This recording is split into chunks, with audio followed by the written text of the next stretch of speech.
Hello and welcome to Education in Focus, powered by Chalkboard News. I'm Dan McCaleb, Vice President of News and Content at the Franklin News Foundation, publisher of chalkboardnews.com. Chalkboard is a news website dedicated to issues related to K-12 education across the country. And joining me again, as he does each and every week, is Chalkboard's K-12 editor, Brendan Clary. How are you, Brendan? I'm doing well, Darren. How about you? I am doing fine, thank you. We are recording this on Monday, January 22nd. Brendan, last week on an episode of Education in Focus, we told our listeners about a gap in communication between New York City public schools and charter schools in the same region.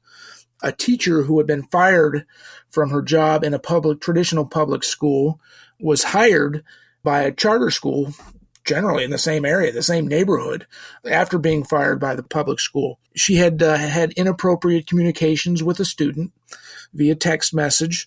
She admitted the inappropriate communications, was fired, but was soon again hired again, as I said, in the charter school. You have an update on that story that we talked about last week. Tell our listeners what the update is. I do, Dan. Yeah. So I heard from the school that that teacher is no longer employed by the school district. They didn't want to go into any other details, but they did say that she is no longer employed by the school, that charter school, Atmosphere Academy in the Bronx. And as you mentioned, that was about a mile away from the middle school, high school, Intech Academy in the Bronx, where she was fired last June.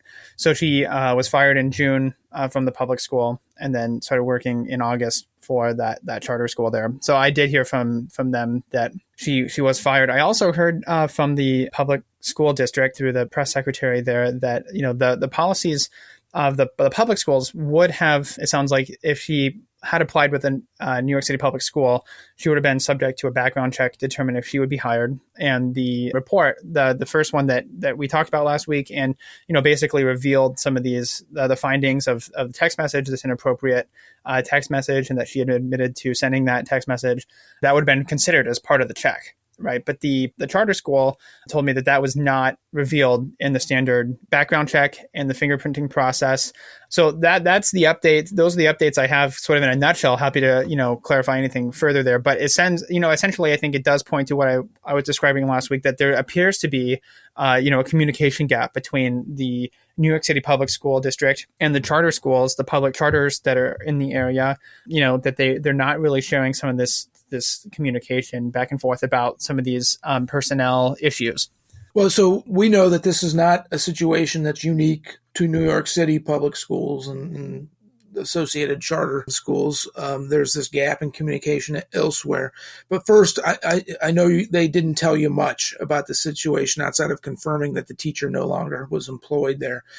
Do we know if they're taking any steps to close that gap in New York City? And if they didn't tell us they were or anything like that, I understand. But so I'm not aware of any steps being taken to close that gap, because I haven't heard anything, from the public school district saying, we're aware of this and we're trying to figure out the problem.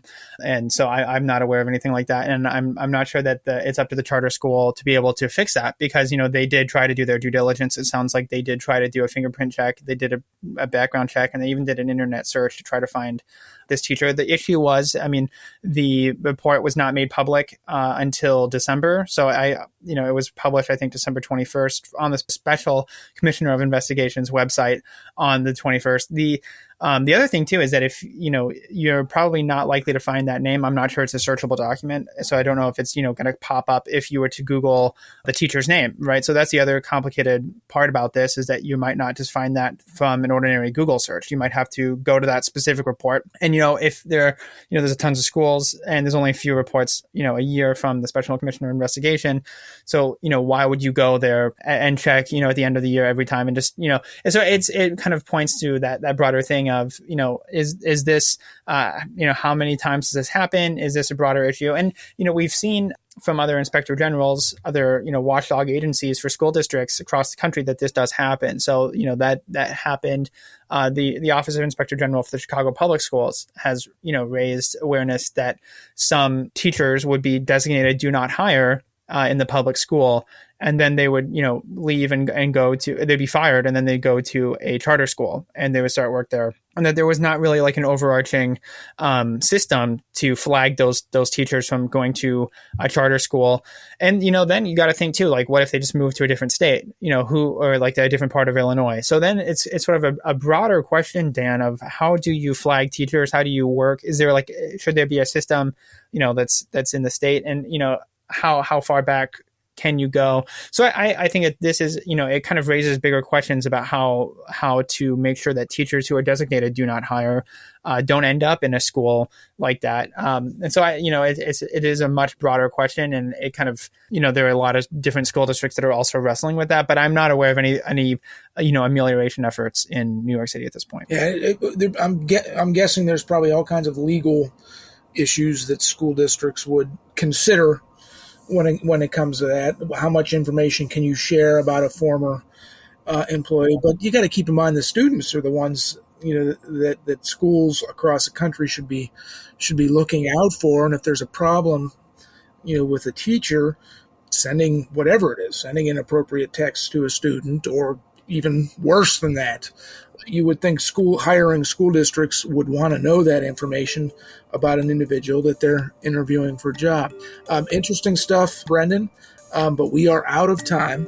Listeners can keep up with this story and all stories related to K-12 education at chalkboardnews.com. For Brendan Clary, I'm Dan McCaleb. Please subscribe. Thank you for listening.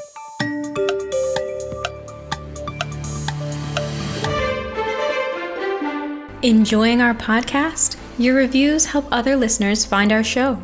Please leave us a review on Apple Podcast, Spotify, or wherever you listen.